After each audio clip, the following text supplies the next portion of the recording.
Details చూస్తే బర్కాపురం జిల్లా కనిగిరి నియోజకవర్గంలోని గుంటుపల్లికి చెందిన చీమల దిన్నె మహర్షి అనే రజకుల యువకుడిపై ఆటో డ్రైవర్ విచక్షణ రహితంగా దాడి చేశారు. తన ఆటోకు తగిలాడనే నెపంతో బోట్ల గూడూరు సెంటర్లో అతన్ని కరెంటు పోలుకు కట్టేసి దాడి చేసినట్టు రజక సంఘాలు ఆరోపిస్తున్నాయి. ఈ దాడిని రజక సంఘాలు తీవ్రంగా ఖండించాయి.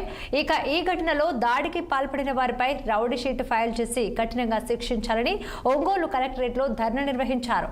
అగ్రకులానికి చెందిన యువకులు చులకన భావంతో తక్కువ కుల యువకులపై దాడికి పాల్పడ్డారని బాధితులు ఆరోపిస్తున్నారు. మామూరు మండలము పొట్లగూడూరు విలేజ్లో మరి ఆటో వేసుకొని జీవనాధారం చేసినటువంటి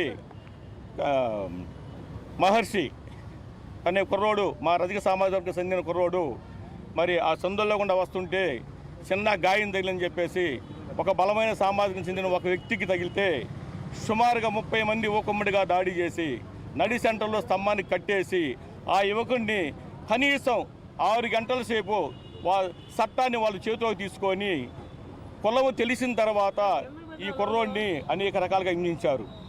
అంటే 6 గంటల సేపు సుమారుగా ఆ కుర్రోడిని కట్టేశారంటే ఈ చట్టం, ఈ వ్యవస్థ ఎలా ఉంది?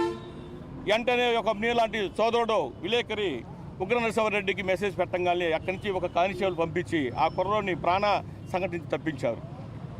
అంటే ఎలా ఉంది? బలహీన వర్గాల పైన దాడులు ఇలా జరుగుతూ ఉంటే దాన్ని ఇంకొకటి కూడా మోసం జరిగింది. 6 గంటల సేపు చిత్రవద చేసి ఆ కుర్రోడిని ప్రాణాపాయం చేసినందుకు సెక్షన్లో దీని మీద 324 కేసుని పెట్టారు. 307 కేసు అని చెప్పేసి అక్కడ మోసం చేశారు. పామూరు మండలము పొట్లగూడూరు విలేజ్లో మరి ఆటో వేసుకొని జీవనాధారం చేసినటువంటి